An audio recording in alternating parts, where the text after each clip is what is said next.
Om Shanti.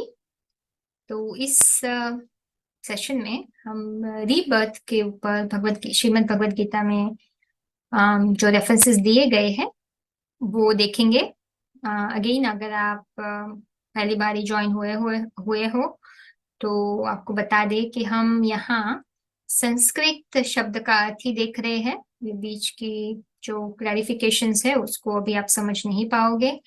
Rajyoga part 2 complete करेंगे तभी आपको समझ में आएगा, या फिर राजयोगा पार्ट 2 सुनते सुनते आप जब भी आगे बढ़ेंगे तब आपको समझ में आएगा। ठीक है, तो देखो यहाँ पहला रेफरेंस है चैप्टर 2 श्लोक 22, जिसमें क्लियरली बताया है कि जैसे मनुष्य पुराने वस्त्रों को त्याग कर दूसरे नए ग्रहण करता है, उसी प्रकार पुराने शरीरों को छोड़कर आत्मा दूसरे नए को ग्रहण करती है। क्लियर है? ठीक है, एग्जाम्पल के साथ बताया है कि आत्मा एक शरीर छोड़ दूसरा शरीर लेती है। दूसरा रेफरेंस चैप्टर 2 श्लोक 27, ठीक है, जातस्य ही ध्रुवो मृत्यु ध्रुवम जन्म मृत्युस्य च। तो लेफ्ट साइड में आप जो देख रहे हैं, जो लाइन में संस्कृत वर्ड है उसी लाइन में उसका मीनिंग है। ठीक है, तो जो ब्लैक फॉन्ट है वो हम देख रहे हैं।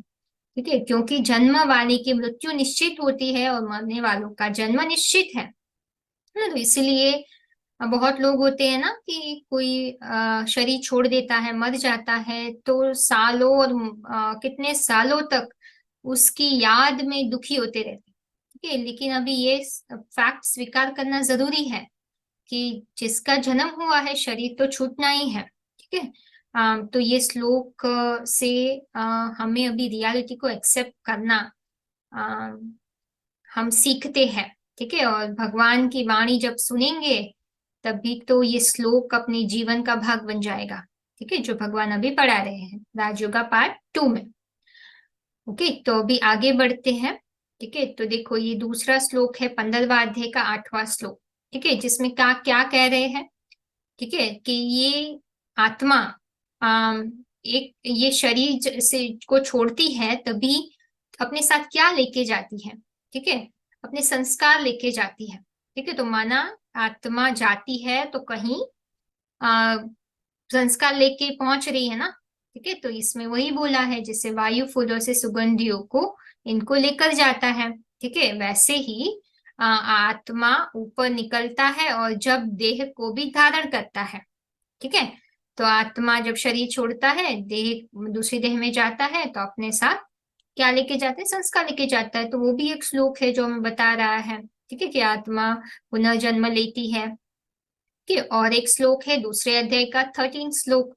ठीक है, जिसमें बता रहे हैं कि आत्मा इसी देह में 4 अवस्था से गुजरती है। ठीक है, जैसे यहाँ 3 अवस्था बताई है जो सत्व रजो तमो से कनेक्ट होती है, जो हमने आपको राजयोगा पार्ट 1 में समझाया था। अगेन अगर राजयोगा पार्ट 1 नहीं आपने किया है, बेसिक और एडवांस कोर्स राजयोगा का, तो प्लीज आप वो सुनते चलिए, उसमें आपको डिटेल में इसके बारे में बताया जा रहा है। ठीक है, तो इसीलिए यहाँ जैसे आत्मा ही एक शरीर में ही अवस्था से गुजरती है, कुमार युवा बुढ़ापा, वैसे ही दूसरे दूसरे शरीरों की प्राप्ति होती है। ठीक है, ये भी क्लियर रेफरेंस है कि भाई आत्मा दूसरा शरीर लेती है। ठीक है, अभी क्यों लेती है दूसरा शरीर, है ना? क्यों जस्ट एक जन्म लेके ही क्यों नहीं चली जाती है? उसके बहुत कारण है, लेकिन एक मुख्य कारण ये है। ठीक है, आत्मा जब ये शरीर लेती है, तो जैसे 13 अध्याय में 21 श्लोक में बताया है। ठीक है, आत्मा जब शरीर लेती है तो तीनों गुणों में बंध जाती है। ठीक है, तो ये तीनों गुण होते हैं जिसके आधार पर आत्मा अपने सुख और दुख का खाता क्रिएट करती है। लॉ ऑफ कर्मा आता है ना, जब तक वो खाता फिनिश नहीं होता है और 3 गुणों से कंप्लीटली नहीं गुजर जाती है, ठीक है, तब तक आत्मा ये शरीर से कंप्लीटली मुक्त नहीं हो सकती है। ठीक है, तो इसमें क्लियरली ये श्लोक बता रहे हैं गुणों में आसक्ति लगाओ, इसके सत्य और असत्य योनियों में जन्म का कारण है। ठीक है, तो हमें दुखी और रोगी शरीर मिले या सुखी और स्वस्थ शरीर मिले, वो हमारे ये गुणों से गुजरने के कारण जो हिसाब किताब बनाते हैं उसके आधार पर हमें मिलता है। ठीक है, तो बट एक बात इंपॉर्टेंट ये है जो हमने राजयोगा पार्ट 1 में जानी थी कि आत्मा मनुष्य का ही शरीर लेती है ना। जानवरों का शरीर नहीं लेती है, जानवरों के रूप में जन्म नहीं लेती है ना। मनुष्य आत्मा मनुष्य का शरीर लेती है, जानवर की जो आत्मा है वो जानवर का ही शरीर लेती है। ठीक है, तो वो हमने डिटेल में आपको राजयोगा पार्ट 1 में समझाया है। ठीक है, तो अभी देखो और एक श्लोक है। ठीक है, जो हम कवर करेंगे चैप्टर 14 श्लोक 5। उसमें भी वही बता रहे हैं। ठीक है, कि ये 3 गुण है, अभी 3 गुण कौन से हैं वो बता रहे हैं। ओके, जिसके बारे में हम अभी अगले रिकॉर्डिंग में आपको और भी रेफरेंस के साथ बताएंगे।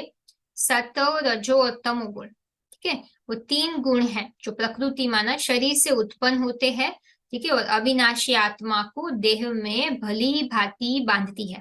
ठीक है, वेरी क्लियर। ठीक है, तो इसीलिए हम रीबर्थ से गुजरते हैं।